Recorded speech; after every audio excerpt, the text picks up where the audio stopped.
Já parou para pensar como um único discurso só com a força das palavras pode mudar a identidade de um estado inteiro? É isso que a gente vai ver agora, um momento fascinante da nossa história em que política e poesia se encontraram para redesenhar o futuro de Santa Catarina. Pois é, essa era a grande questão que Santa Catarina enfrentava logo depois da Segunda Guerra Mundial. O estado tinha uma herança europeia muito forte e, por causa disso, acabou ficando sob um microscópio, sabe? Uma desconfiança nacional. E para a gente entender bem de onde vinha essa desconfiança toda, é preciso olhar para duas coisas: a composição única do Estado e, ao mesmo tempo, aquele clima de nacionalismo super intenso que tomava conta do Brasil na época. Então, vamos passar por 5 pontos-chave para desvendar essa história e ver como um problema gigantesco foi encarado como uma solução, digamos, bem poderosa. Vamos começar pelo cenário. Pensa que o fim da guerra não trouxe um alívio para Santa Catarina, muito pelo contrário. A pressão para que o Estado provasse sua lealdade ao Brasil ficou mais forte do que nunca. O que acontecia é que aquela herança alemã e italiana tão forte, que sempre foi motivo de orgulho, de repente virou um problema. O governo federal começou a agir para forçar uma identidade nacional única. Fecharam escolas, fecharam clubes que usavam alemão ou italiano, chegou ao ponto de proibirem as pessoas de falar outras línguas na rua. Imagina, isso criou uma crise de identidade enorme. E é bem no meio dessa tensão toda que aparece uma figura-chave, Jorge Lacerda, um homem que parecia ter nascido exatamente para construir as pontes que estavam faltando ali, tanto na cultura quanto na política. Mas quem era esse Jorge Lacerda? Ele não era um político qualquer, sabe? Era um intelectual, jornalista, dirigia um suplemento literário super importante no país. Mas, ao mesmo tempo, ele tinha uma sensibilidade política fora do comum. E a fama dele era essa mesma. Quem o conhecia via nele um cara que conseguia unir as pessoas. Como diz essa citação aí, ele fez o mais difícil dos milagres: juntar todo mundo, não importava o partido, nas páginas que ele dirigia.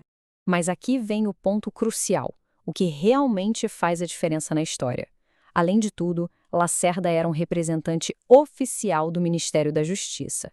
Isso dava a ele duas coisas ao mesmo tempo: credibilidade no mundo da cultura e autoridade oficial.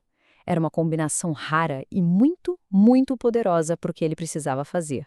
E tudo isso nos leva para o grande palco onde essa história se desenrolou: o Congresso de História de 1948. Um evento que, na prática, foi muito mais do que só uma reunião de acadêmicos. Olha só que interessante, a missão do evento não era só acadêmica de jeito nenhum. O objetivo principal, como diz a citação, mesmo que ninguém falasse abertamente, era mostrar para todo o resto do Brasil a brasilidade de Santa Catarina. Ou seja, provar que o Estado era e sempre foi profundamente brasileiro. E adivinha quem foi o escolhido para fazer o discurso de encerramento? Ele mesmo, o Lacerda. E ele não desperdiçou a oportunidade, fez um discurso que ficou para a história. E aqui está a grande sacada dele, uma jogada de mestre. Em vez de tentar esconder ou diminuir a herança europeia, que era justamente o motivo da desconfiança, ele fez o contrário. Ele ressignificou essa herança, dizendo que o espírito dos colonos era o mesmo espírito dos bandeirantes. É uma imagem muito forte, né? Com essa metáfora, ele conectou de uma forma brilhante a jornada do imigrante cruzando o oceano com a aventura dos bandeirantes desbravando o sertão brasileiro. Ele disse, no fundo, que era a mesma coragem, o mesmo espírito pioneiro. E o resultado foi imediato. O discurso e o Congresso como um todo não só mudaram a forma como o Brasil via Santa Catarina, mas também mudaram completamente a vida do próprio Lacerda. Aquele discurso foi um verdadeiro trampolim para ele. Em 48, ele ganha esse prestígio nacional todo. 2 anos depois, em 1950, é eleito deputado federal e com uma votação enorme. E em 55, o ápice, é eleito governador de Santa Catarina. Uma carreira que decolou por causa de um discurso.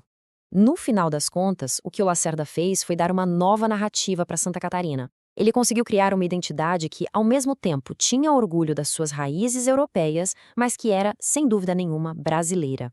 Um legado que está aí até hoje. E essa história toda deixa a gente com uma reflexão, né? Até que ponto a retórica, a arte de contar uma boa história, pode mesmo redefinir a identidade não só de um estado, mas quem sabe de uma nação inteira? Fica aí o pensamento.